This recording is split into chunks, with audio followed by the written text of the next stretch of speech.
The charm on chemical recycling is really that the, let's say, quality of the input depends also on the technology. So we have here Jocelyn fully sign up what he just said, and looking at Bill Cooper and Agilyx. The good thing is also that depending on the region, depending on the input quality, technologies are there to fit different or fit to purpose in these applications. And this is good for chemical recycling, that you have this purification needs to the extent, but also not that much as you have it then in the mechanical part, for instance. I hear that a lot, like contamination is an issue. Contamination is also an issue in typical petrochemical processes. I mean, if you have very contaminated feedstock going into a petrochemical plant, that will cause an issue. And so I don't know why we're so hard on chemical recycling technologies being also sensitive to the contamination level. I mean, if we have a lot of contamination in our feedstock, then it will impact the yield in the same way that if you have a lot of contamination in a crude feedstock going into a refinery, you will affect your yields as well.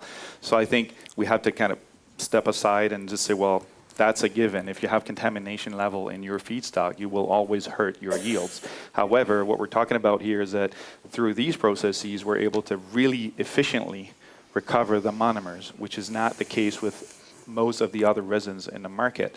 And not only that, when you recover the monomer, it's in a very stable and easy to manipulate form, which is a liquid, and we're able to enable that high purity to re-enable the circular economy. So I think that's a key point, because I hear that a lot. Contamination is a key factor, but it's always a key factor for any kind of chemical processes. Purity of feedstock inbound, if we're above 90%, 95% polystyrene, doesn't have to be HIPs, particularly it can be EPS, XPS, HIPs, other rigids.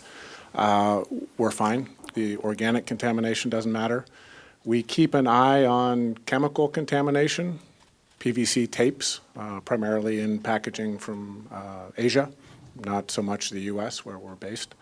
And then the polymer breaks down. The contamination exits through the bottom of the reactor. So we can handle a lot of contamination. We don't need 99.9. HIPS is so far the only material we have measured precisely. The issue is that in bales coming from sorting plants, wherever you are, they have a real content of PS, all, about 68, 70%. So, from my point of view, you anyhow need a cleaning step up front.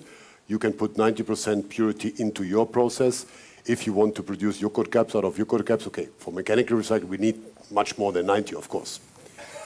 But then it's purely mechanical, 100% back into products. There are different purity levels needed for different recycling processes.